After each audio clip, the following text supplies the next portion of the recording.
Cocorico, le débriefing des Français avec une performance vraiment exceptionnelle ce week-end, celle de Jean-Éric Vergne, après la 8e place à Monaco, la 7e place sur la grille. Il réédite son exploit en qualif dans des conditions difficiles, et puis surtout, une course magistrale, exemplaire.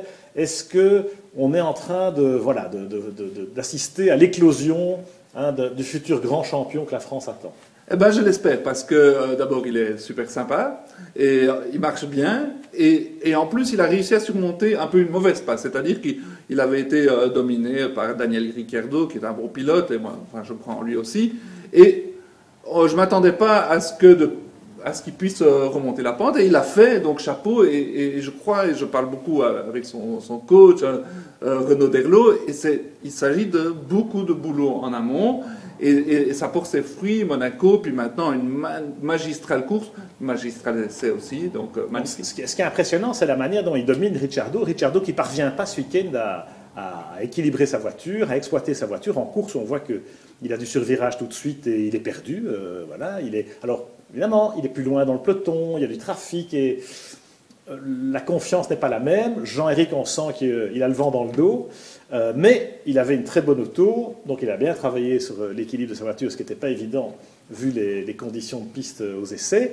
Et puis en course, non seulement il se maintient dans le groupe de tête, ou en tout cas pas loin, alors qu'il perd du temps pour passer Bottas, il perd du temps pour s'extraire un peu de ce peloton, et il se met quand même à l'abri des Force India, à l'abri du retour de la Ferrari de Massa, à l'abri de Raikkonen, ce qui veut dire une cadence vraiment très élevée. Oui, et il a tout fait juste ce week-end, parce que pendant les essais, on s'est dit, écoute, les conditions sont très piégeuses, il y a un bon coup à jouer pour Jeff, parce qu'on sait qu'il est à l'aise dans ces conditions-là, oui. Et il ne nous a pas déçus, au contraire, c'était formidable. Et puis il a dominé en course, Ricciardo, il lui met pratiquement un tour, ce qui fait que Dr Helmut Marko a quand même reconnu que la performance était formidable. Il a tout fait comme il fallait, d'autant plus qu'il avait Di Resta sur ses talons pendant toute la course, pas loin. Di Resta en stratégie décalée, mais effectivement, le doute était permis. Donc le doute était permis. Jean-Éric devait continuer à attaquer. Et il a dû attaquer du début à la fin. Il n'a pas fait une erreur. Et d'ailleurs, il a dit qu'il a changé, qu'il a grandi comme pilote. Et je peux le croire parce que c'est vrai qu'on a senti une maturité, on a senti un autre Jean-Éric. Il n'est plus un rookie maintenant. Il sait amener des résultats. Ouais, c'est sa deuxième année. Et on sent aussi que le pain noir, la période de malchance, parce que souvenons-nous quand même des quelques grands prix où il n'a pas été gâté, avec ses petites collisions, ses accrochages, ses éliminations en Q1, Ricciardo qui avait pris un peu l'ascendant. Il ne s'est pas laissé influencer, il n'a pas eu de coup au moral. Comme tu dis, il travaille beaucoup, de façon discrète mais très efficace. Et là, on le sent, on sent cette confiance, et il est en train vraiment de se révéler. Et j'ai le sentiment, on peut se tromper, mais que même chez Toro Rosso, la voiture marche pas mal, il y a mieux que l'année dernière.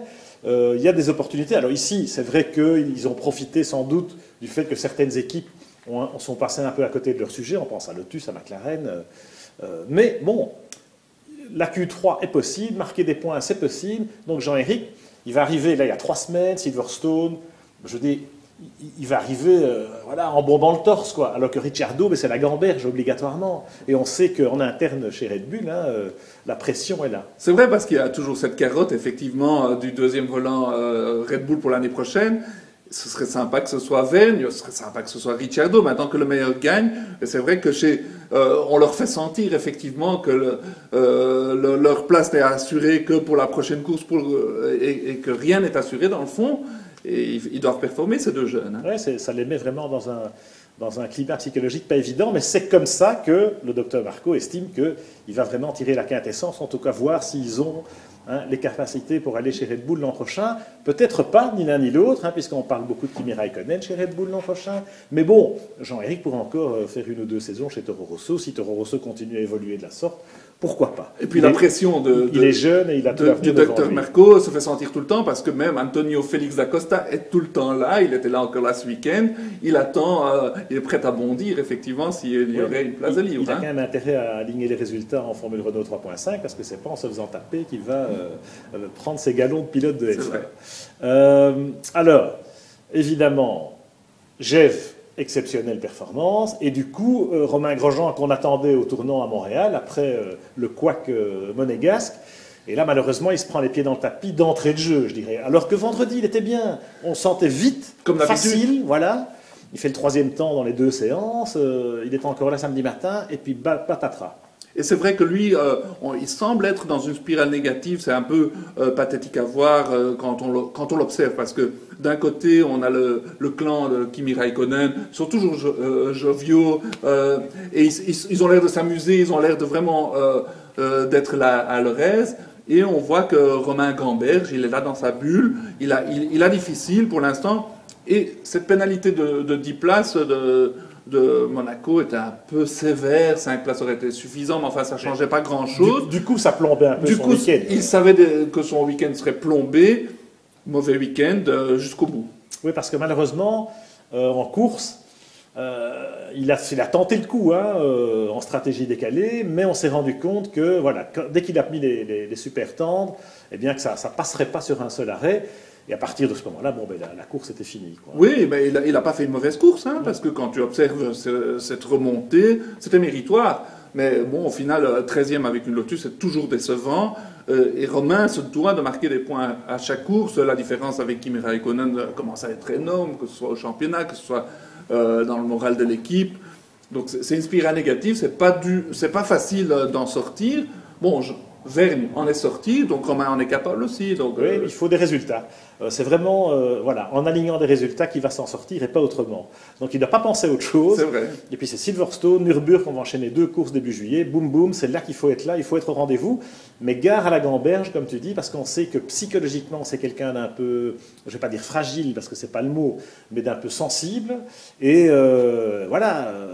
Le fait d'avoir 3 semaines entre le Canada et Silverstone, c'est peut-être pas une bonne nouvelle pour Romain, parce que voilà, il y a la Gamberge et il y a tout le reste toute la pression, tout le candidaton qu'on ne peut pas éviter. Il doit mettre les boules qui aisent et mettre les gaz en arrivant à Silverstone. C'est vrai, c'est tout le mal qu'on lui souhaite. C'est vrai qu'il ne dégageait pas une grande joie de vivre à Montréal. Maintenant, il y a Silverstone, c'est un chouette circuit, c'est un circuit qui va être propice probablement au Lotus. Ils sont chez eux. Tous les espoirs sont permis. Sa vitesse de pointe n'est pas remise en cause. Tous les espoirs sont permis, mais il faut concrétiser et il faut surtout arrêter les incidents à répétition comme on l'a vu à Monaco, parce que ça c'est un côté récurrent qui n'est pas acceptable à ce niveau-là, et il y a un moment où ça finira par lui retomber dessus. Même si ce week-end il n'y a pas eu d'incident de la sorte, parce qu'il loupe la qualif, parce que voilà, mauvais timing dans la gestion des qualifications, jamais évident vu les conditions de piste samedi au Canada. Alors nos deux petits derniers, Jules Bianchi et Charles Pic. Bon, ben à Montréal, pas de miracle, c'est un circuit effectivement très exigeant qui pardonne rien.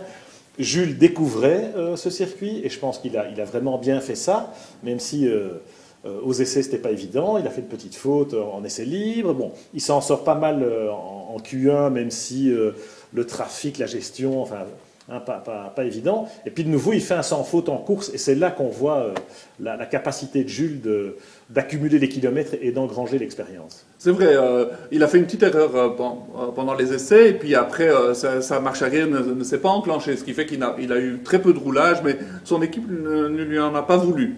Tout le monde est derrière lui, tout le monde croit en lui, c'est une équipe sereine, c'est une équipe qui a peu de moyens, mais dans le fond, qui fonctionne très bien. Et Jules nous a dit que la voiture était vraiment bien née, que ça n'avait rien à voir avec celle de l'année passée, que ses ingénieurs lui ont dit qu'elle était bien meilleure, et il en sort la quintessence, parce que il bat lui tout seul à chaque fois les Caterham, et c'est quand même une belle performance. Alors c'est vrai que Caterham, de nouveau, c'est la déception. Charles Pic, qui a quand même cédé son volant à Alexander Rossi vendredi matin, bon, vu la pluie, c'était pas un temps de piste très utile, mais enfin c'est jamais bon de prendre le train en marche, on l'a vu en d'autres circonstances.